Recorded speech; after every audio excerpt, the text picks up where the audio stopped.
ನೆತ್ತರು ಹರಿಸೋ ಮೂಲಕ ದರೋಡೆಯಾಗಿತ್ತು. ಈಗ ಮಂಗಳೂರಿನ ಸರದಿ. ಮಂಗಳೂರಿನ ಬ್ಯಾಂಕ್ನಲ್ಲೂ ಕೂಡ ದರೋಡೆ ಆಗಿದೆ ಅನ್ನೋದ್ರ ಡೀಟೇಲ್ ಸಿಗ್ತಾ ಇದೆ. ಬಂದೂಕು ತೋರಿಸಿ ದರೋಡೆ ನಡೆಸಿದೆ ತಂಡ ಅನ್ನೋದ್ರ ಡೀಟೇಲ್ ಸಿಗ್ತಾ ಇದೆ. ಹಾಡ ಹಗಲೇ 5 ಮಂದಿ ಆಗಂತಕರು ಬ್ಯಾಂಕ್ಗೆ ಎಂಟ್ರಿ ಕೊಟ್ಟಿದ್ದಾರೆ. ಕೈಯಲ್ಲಿ ಬಂದೂಕಿತ್ತು, ಅದನ್ನ ತೋರಿಸಿ ರಾಬರಿ ಮಾಡಿದ್ದಾರೆ ಅನ್ನೋದ್ರ ಡೀಟೇಲ್ ಸಿಗ್ತಾ ಇದೆ. ಸೇಮ್ ಬೀದರ್ನಲ್ಲಿ ಆಯ್ತಲ್ಲ, ಕೈಯಲ್ಲಿ ಬಂದೂಕ್ ಹಿಡ್ಕೊಂಡು ಬಂದ್ರು, ಶೂಟ್ ಮಾಡಿದ್ರು, ಒಬ್ಬರ ನೆತ್ತರು ಹರಿತು, 93 ಲಕ್ಷವನ್ನ ಅಲ್ಲಿಂದ ಅಬೇಸ್ ಮಾಡಿದ್ರು. ಅದೇ ಮಾದರಿಯಲ್ಲಿ ಮಂಗಳೂರಿನ ಬ್ಯಾಂಕ್ನಲ್ಲೂ ಕೂಡ ಘಟನೆ ಆಗಿದೆ. ದೃಶ್ಯ ನೋಡ್ತಾ ಇದ್ದೀರಿ. ಬ್ಯಾಂಕ್ನ ಸಿಬ್ಬಂದಿ ಆತಂಕಗೊಂಡಿರುವ ದೃಶ್ಯ. ಏನಾಯ್ತು ಅಂತ ಗೊತ್ತಾಗಲ್ಲ. ಕೈಯಲ್ಲಿ ಬಂದೂಕಿದ್ರೆ ಸಹಜವಾಗಿ ಆತಂಕ ಇರುತ್ತೆ, ಭಯ ಸೃಷ್ಟಿಯಾಗುತ್ತೆ. ಯಾಕಂದ್ರೆ ನಿನ್ನೆ ಬೀದರ್ನಲ್ಲಿ ಆಗಿರುವಂತಹ ಘಟನೆ ಮೋಸ್ಟ್ಲಿ ಅವ್ರ ನೆನಪಿಗೆ ಬಂದಿರುತ್ತೆ. ಅಲ್ಲಿದ್ದಂತಹ ದುಡ್ಡನ್ನ ಎಗರಿಸಿ ಕಿಡಿಗೇಡಿಗಳು ಎಸ್ಕೇಪ್ ಆಗಿದ್ದಾರೆ ಅನ್ನೋದ್ರ ಡೀಟೇಲ್ ಸಿಗ್ತಾ ಇದೆ. ಒಟ್ಟಿನಲ್ಲಿ ರಾಜ್ಯದಲ್ಲಿ ಪದೇ ಪದೇ ನಮ್ಮನ್ನ ಕಾಡುವಂತಹ ಪ್ರಶ್ನೆ ಕಾನೂನು ಸುವ್ಯವಸ್ಥೆ. ಪೊಲೀಸರ ಭಯವೇ ಇಲ್ಲದಂಗ ಆಗಿ ಹೋಗಿದೆಯಾ ಅನ್ನುವಂತ ಪ್ರಶ್ನೆ. ಹಾಡ ಹಗಲೇ ಬ್ಯಾಂಕ್ಗಳಿಗೆ ನುಗ್ತಾರೆ, ರಾಬರಿ ಮಾಡ್ತಾರೆ, ಕೈಯಲ್ಲಿ ಗನ್ ಇರುತ್ತೆ, ಪಿಸ್ತೂಲ್ ಇರುತ್ತೆ. ಅಂದ್ರೆ ಕಾನೂನು ಸುವ್ಯವಸ್ಥೆ ಎಷ್ಟರ ಮಟ್ಟಿಗೆ ಹದಗೆಟ್ಟಿರಬಹುದು ರಾಜ್ಯದಲ್ಲಿ ಅನ್ನೋದು ಪದೇ ಪದೇ ನಾವು ಪ್ರಶ್ನೆ ಮಾಡಲೇಬೇಕಾಗಿರುವಂತಹ ವಿಚಾರ ಆಗಿದೆ. ಈ ಬಗ್ಗೆ ಮತ್ತಷ್ಟು ಡೀಟೇಲ್ಸ್ ಅನ್ನ ಕೊಡ್ತಾ ಹೋಗ್ತಾರೆ ನಮ್ಮ ಪ್ರತಿನಿಧಿ ದಿನೇಶ್ ದೂರವಾಣಿ ಸಂಪರ್ಕದಲ್ಲಿ. ದಿನೇಶ್, ನಿನ್ನೆ ಬೀದರ್, ಇವತ್ತು ಮಂಗಳೂರಿನ ಸರದಿ. ಯಾರ ಭಯವೂ ಇಲ್ವಾ? ಹೇಗಾಯ್ತು? ಎಷ್ಟೊತ್ತಿಗಾಯ್ತು? ಏನ್ ಪರಿಸ್ಥಿತಿಯಲ್ಲಿ? ಹೌದು ಶ್ರುತಿ, ಇದು ಮಂಗಳೂರಿನ ಕೋಟೆಕರ್ನಲ್ಲಿ ನಡೆದಿರುವಂತಹ ಘಟನೆ. ನಿನ್ನೆ ಬೀದರ್ನಲ್ಲೂ ಕೂಡ ಇದೇ ರೀತಿಯಂತ ಘಟನೆ ನಡೆದಿರುವಂತದ್ದು. ಈಗ ಮಂಗಳೂರಿನಲ್ಲೂ ಕೂಡ ಇದೇ ರೀತಿಯಂತ ಘಟನೆ ನಡೆದಿರುವಂತದ್ದು. ಮಂಗಳೂರು ಹೊರವಲಯದ ಕೋಟೆಕರ್ನಲ್ಲಿದ್ದಂತಹ ಸಹಕಾರಿ ಬ್ಯಾಂಕ್ ನಲ್ಲಿ ಈ ರೀತಿಯಂತಹ ಘಟನೆ ಆಗಿರುವಂತದ್ದು. ಮಂಗಳೂರಿನ ಕೋಟೆಕರ್ನ ಬ್ಯಾಂಕಿಗೆ ಬಂದಂತಹ ಆಗಂತುಕರ ತಂಡ ಏನಿದೆ, ಸಿಬ್ಬಂದಿಗಳಿಗೆ ಬಂದೂಕು ತೋರಿಸಿ ಅಲ್ಲಿ ಇದ್ದಂತಹ ಚಿನ್ನ ಆಗಿರ್ಬೋದು, ವಸ್ತುಗಳಾಗಿರೋದು, ಜೊತೆಗೆ ಒಂದಿಷ್ಟು ಹಣವನ್ನು ಕೂಡ ದರೋಡೆ ಮಾಡಿ ಈಗ ಪಲಾಯನ ಗೈದಿರುವಂತದ್ದು. ಏನು ಮಂಗಳೂರು ಕಡೆ ಈ ಒಂದು ಆಗಂತುಕರ ತಂಡ ಹೋಗಿದೆ ಅಂತ ಹೇಳಲಾಗ್ತಿದೆ. ಇವರು ಕಾರ್ನಲ್ಲಿ ಬಂದಿರುವಂತದ್ದು ಈ ಒಂದು ತಂಡವಾಗಿ ಬಂದು ಈ ರೀತಿಯಾಗಿ ಬಂದೂಕು ತೋರಿಸಿ ಒಡವೆಗಳೊಂದಿಗೆ ಮತ್ತು ಚಿನ್ನ ಏನು ಹಣದೊಂದಿಗೆ ಪರಾರಿ ಆಗಿರುವಂತದ್ದು. ಅಂದ್ರೆ ಮಂಗಳೂರಿನಲ್ಲಿ ಈಗ ಸಿಎಂ ಪ್ರೋಗ್ರಾಮ್ ಆಗ್ತದೆ. ಇಲ್ಲ ಪೊಲೀಸ್ ಅವರು ಏನಿದ್ದಾರೆ ಅದು ಸಿಎಂ ನ ಭದ್ರತೆಯ ದೃಷ್ಟಿಯಿಂದ ಇಲ್ಲಿ ಕೆಲಸ ಮಾಡ್ತಿದ್ದಾರೆ. ಹೀಗಾಗಿ ಒಂದಷ್ಟು ಏನು ಇವತ್ತು ಪೊಲೀಸರ ಸಂಖ್ಯೆ ಆ ಭಾಗದಲ್ಲಿ ಕಡಿಮೆ ಇರ್ಬೋದು ಅನ್ನುವಂತಹ ದೃಷ್ಟಿಯಿಂದ ಹೆಚ್ಚಿನ ಏನು ಪ್ಲಾನಿಂಗ್ ಅನ್ನು ಮಾಡ್ಕೊಂಡು ಈ ಒಂದು ಬ್ಯಾಂಕ್ನಿಂದ ದರೋಡೆ ಕೂಡ ಮಾಡಿರುವಂತದ್ದು ಶ್ರುತಿ. ಓಕೆ ದಿನೇಶ್, ಈಗ ಏನೇನಲ್ಲಿ ಕಳುವಾಗಿದೆ, ಯಾವ ರೀತಿ ಇತ್ತು? ಆಗಂತಕರು ಬಂದಾಗ ಏನ್ ಹೇಳಿದ್ರು, ಯಾವ ರೀತಿ ಬೆದರಿಸಿದ್ರು? ಸಿಬ್ಬಂದಿಯಿಂದ ಈ ಬಗ್ಗೆ ಏನಾದ್ರೂ ಮಾಹಿತಿ ಸಿಗ್ತಾ ಇದೆಯಾ? ಪೊಲೀಸರು ಸ್ಥಳಕ್ಕೆ ಬಂದಿದ್ದಾರಾ?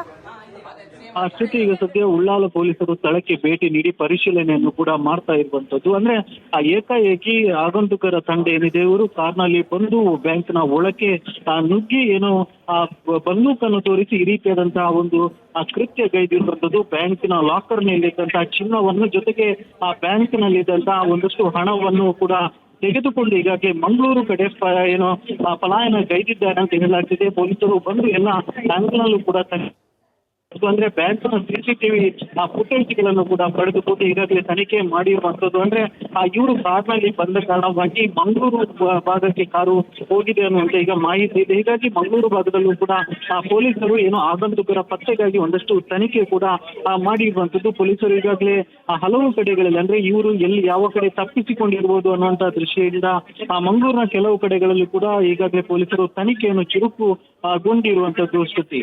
ದಿನೇಶ್, ಈಗ ಸೆಕ್ಯೂರಿಟಿ ಪರ್ಪಸ್ ಅಂದ್ರೆ ಏನು? ಸೆಕ್ಯೂರಿಟಿ ಇರ್ಲಿಲ್ವಾ ಅಥವಾ ಅವ್ರನ್ನೂ ಕೂಡ ಹೆದರಿಸಿ ಒಳಗಡೆ ನುಗ್ಗಿರೋದಾ? ಅವರ ಚಲನವಲನ ಅಲ್ಲಿನ ಸಿಸಿ ಕ್ಯಾಮ್ರಾದಲ್ಲಿ ಏನಾದರೂ ಸರಿಯಾಗಿದೆ, ಅದರ ಪರಿಶೀಲನೆ ಏನಾದರೂ ಆಗ್ತಾ ಇದೆ? ಯಾಕಂದ್ರೆ ನಿನ್ನೆ ಬೀದರು, ಇವತ್ತು ಮಂಗಳೂರು. ಸೊ ಏನಾದರೂ ಸಾಮರ್ಥ್ಯ ಇರೋ ಬಗ್ಗೆ ಎರಡೂ ಪ್ರಕರಣಗಳಿಗೆ? ಹೌದು ಶ್ರುತಿ, ಅಂದ್ರೆ ನಿನ್ನೆ ಬೀದರ್ನಲ್ಲೂ ಕೂಡ ಇದೇ ರೀತಿಯಾಗಿ ಬಂದೂಕು ತೋರಿಸಿ ಹಣವನ್ನು ಕದ್ದಿರುವಂತದ್ದು. ಇವತ್ತು ಕೂಡ ಮಂಗಳೂರಿನಲ್ಲಿ ಇದೇ ರೀತಿಯಾದಂತಹ ಪ್ಲಾನ್ ಮಾಡಿಕೊಂಡು ಆಗಂತುಕರು ಬಂದಿರುವಂತದ್ದು. ಕೋಟೆಕರ್ನ ಈ ಒಂದು ಬ್ಯಾಂಕ್ ಏನಿದೆ ಅಲ್ಲಿಗೆ ಏಕಾಏಕಿ ನುಗ್ಗಿರುವಂತದ್ದು. ಅಂದ್ರೆ ಆ ಬ್ಯಾಂಕಿನಲ್ಲಿ ಹೊರಗಡೆ ಸೆಕ್ಯೂರಿಟಿ ಇರ್ತಾರೆ, ಅವರು ಏನು ಬ್ಯಾಂಕ್ ಕೆಲಸಕ್ಕೆ ಬಂದಿರಬಹುದು ಅನ್ನುವಂತ ದೃಷ್ಟಿಯಲ್ಲಿ ಒಳಗಡೆ ಬಿಡ್ತಾರೆ. ಒಳಗಡೆ ಬಿಟ್ಟಂತ ಸಂದರ್ಭದಲ್ಲಿ ಏಕಾಏಕಿ ಆ ಬ್ಯಾಂಕ್ನ ಒಳಗೆ ನುಗ್ಗಿ ಸಿಬ್ಬಂದಿ ಅಂದ್ರೆ ಸೀಮಿತ ಸಂಖ್ಯೆಯ ಸಿಬ್ಬಂದಿ ಮಾತ್ರ ಈ ಒಂದು ಬ್ಯಾಂಕ್ ನಲ್ಲಿ ಇದ್ದಿರುವಂತದ್ದು. ಹೀಗಾಗಿ ಸಿಬ್ಬಂದಿ ಎಲ್ರಿಗೂ ಕೂಡ ಹೆದರಿಸ್ತಾರೆ. ಮೊದಲು ಹೆದರಿಸಿ ನಂತರ ಆ ಹೆದರಿಕೆಗೆ ಬಗ್ಗದೇ ಇದ್ದಾಗ ತಮ್ಮಲ್ಲಿ ಇದ್ದಂತಹ ಬಂದೂಕನ್ನು ಅವರ ಮೇಲೆ ಫೈರ್ ಮಾಡುವುದಾಗಿ ಏನು ಬೆದರಿಕೆ ಒಡ್ಡಿರ್ತಾರೆ. ಈಗ ಆ ವೇಳೆಯಲ್ಲಿ ಸಿಬ್ಬಂದಿಗಳೆಲ್ಲರೂ ಕೂಡ ಹೆದರಿ ಸರಿತಾರೆ, ಅಂದ್ರೆ ತಮ್ಮ ಸ್ಥಳದಿಂದ ಬಿಟ್ಟು ಬೇರೆ ಕಡೆ ಸರಿತಾರೆ. ಈ ವೇಳೆ ಬಂದಂತ ಆಗಂತುಕರು ಏನಿದ್ದಾರೆ ಅಲ್ಲಿದ್ದಂತಹ ಚಿನ್ನಾಭರಣ ಅಂದ್ರೆ ಲಾಕರ್ ನಲ್ಲಿದ್ದಂತಹ ಚಿನ್ನಾಭರಣ ಆಗಿರ್ಬೋದು, ಜೊತೆಗೆ ಬ್ಯಾಂಕ್ ನಲ್ಲಿದ್ದಂತಹ ಹಣವನ್ನು ಎಲ್ಲವನ್ನು ಕೂಡ ತೆಗೆದುಕೊಂಡು ಈಗಾಗಲೇ ಪರಾರಿ ಆಗಿರುವಂತದ್ದು. ಈ ಸದ್ಯ ಪೊಲೀಸರು ಬಂದು ಎಲ್ಲ ಆಂಗಲ್ ಅಲ್ಲೂ ಕೂಡ ತನಿಖೆ ಮಾಡ್ತಾ ಇರುವಂತದ್ದು. ಅಂದ್ರೆ ಬ್ಯಾಂಕ್ನ CCTV ಫುಟೇಜ್ ಗಳನ್ನು ಪಡೆದು ಈ ಏನು ಬಂದಂತವರು ಯಾವ ಕಡೆ ತೆರಳಿರ್ಬೋದು ಅನ್ನುವಂತ ದೃಷ್ಟಿಯಲ್ಲಿ ಕೂಡ ತನಿಖೆ ಮಾಡಿರುವಂತದ್ದು. ಸದ್ಯದ ಮಾಹಿತಿ ಪ್ರಕಾರ ಮಂಗಳೂರು ಭಾಗಕ್ಕೆ ಅವರು ಬಂದಂತ ಕಾರು ತೆರಳಿದೆ ಅಂತ ಹೇಳಲಾಗ್ತಿದೆ. ಹೀಗಾಗಿ ಮಂಗಳೂರು ಭಾಗಕ್ಕೆ ತೆರಳುವಂತಹ ಏನು ಮಾರ್ಗದಲ್ಲಿ ಇರುವಂತಹ CCTVಗಳನ್ನು ಏನು ಅದರ ವಿಡಿಯೋ ಫುಟೇಜ್ ಆಧರಿಸಿ ಒಂದಷ್ಟು ತನಿಖೆಯನ್ನು ಕೂಡ ಕೈಗೊಂಡಿರುವಂತದ್ದು. ಅಂದ್ರೆ ಇವತ್ತು CM ಪ್ರೋಗ್ರಾಮ್ ಹಿನ್ನೆಲೆಯಲ್ಲಿ ಪೊಲೀಸರೆಲ್ಲರೂ ಕೂಡ ಈ ಭಾಗದಲ್ಲಿ ಇದ್ರು. ಅಂದ್ರೆ ಮಂಗಳೂರಿನ ಮೇರಿಗಿನ್ ಈ ಭಾಗ ಟೌನ್ ಹಾಲ್ ಈ ಭಾಗದಲ್ಲಿ ಇದ್ರು. ಹೀಗಾಗಿ ಪೊಲೀಸರು ಈ ಭಾಗದಲ್ಲಿ ಇರಬಹುದು. ಇವತ್ತು ಈಸಿಯಾಗಿ ಏನೋ ಈ ರೀತಿಯಾಗಿ ಹಣ ಮತ್ತು ಚಿನ್ನವನ್ನು ದರೋಡೆ ಮಾಡಬಹುದು ಅನ್ನುವಂತ ಪ್ಲಾನ್ ಹಾಕಿಕೊಂಡು ಏನು ಆಗಂತುಕರು ಬಂದು ಈ ರೀತಿಯಾಗಿ ಏನು ಬಂದೂಕು ತೋರಿಸಿ ಹಣ ಮತ್ತು ಚಿನ್ನವನ್ನು ದರೋಡೆ ಮಾಡಿರುವಂತದ್ದು ಶಕ್ತಿ. ಸದ್ಯ ಪೊಲೀಸರು ಕೂಡ ನಾನಾ ಆಂಗಲ್ ಅಲ್ಲಿ ತನಿಖೆ ಮಾಡ್ತಾ ಇದ್ದಾರೆ. ಮಂಗಳೂರಿನ ಹಲವು ಕಡೆಗಳಲ್ಲಿ ಅಂದ್ರೆ ಇವರು ಕಾರು ಯಾವ ಕಡೆ ಹೋಗಿರ್ಬೋದು ಅನ್ನುವಂತ ಮಾಹಿತಿಯನ್ನು ಆಧರಿಸಿ ಹಲವು ಕಡೆಗಳಲ್ಲಿ ಪೊಲೀಸರು ಏನು ತನಿಖೆಯನ್ನು ಚುರುಕು ಮಾಡಿರುವಂತದ್ದು ಶಕ್ತಿ. ಓಕೆ ದಿನೇಶ್, ಈಗ ಈ ಬ್ಯಾಂಕ್ ಇದೆಯಲ್ಲ, ದರೋಡೆ ಆಗಿರುವಂತಹ ಬ್ಯಾಂಕ್, ಅಲ್ಲಿ ಸುತ್ತಮುತ್ತಲು ಏನಿದೆ, ಪೊಲೀಸ್ ಸ್ಟೇಷನ್ ಎಷ್ಟು ದೂರದಲ್ಲಿದೆ, ಪೊಲೀಸ್ ಬೀಟ್ ಏನು ಇರಲಿಲ್ವಾ ಅಥವಾ ಓಡಾಡ್ತಾ ಇದ್ರ ಜನಸಂಚಾರ ಇರುವಂತಹ ರೋಡಾ, ಹೇಗೆ ಅದ್ರ ಬಗ್ಗೆ ಒಂದು ಸ್ವಲ್ಪ ಎಕ್ಸ್ಪ್ಲೇನ್ ಮಾಡಬಹುದಾ?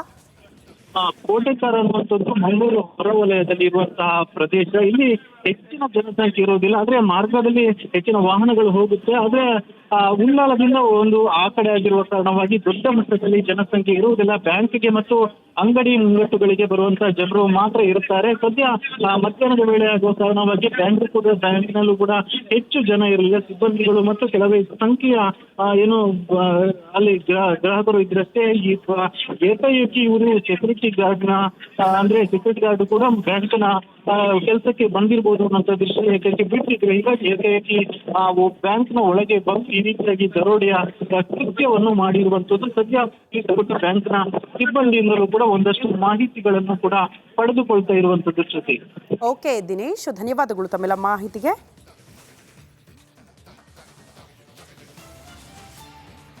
ನೋಡಿ, ನಿನ್ನೆ ಬೀದರ್, ಇವತ್ತು ಮಂಗಳೂರಿನ ಸರದಿ. ಇಲ್ಲೂ ಕೂಡ ಬ್ಯಾಂಕ್ನಲ್ಲಿ ಹಾಡ ಹಗಲೇ 5 ಜನ ಆಗಂತುಕರು ಬ್ಯಾಂಕಿಗೆ ನುಗ್ಗಿ ಕೈಯಲ್ಲಿ ಗನ್ ಹಿಡ್ಕೊಂಡು ಹೆದರಿಸಿ ಬೆದರಿಸಿ ದರೋಡೆ ಮಾಡ್ಕೊಂಡು ಹೋಗಿದ್ದಾರೆ. ಸದ್ಯ ಪೊಲೀಸರ ತನಿಖೆ ಕೂಡ ಇಲ್ಲೂ ಚುರುಕಾಗಿದೆ.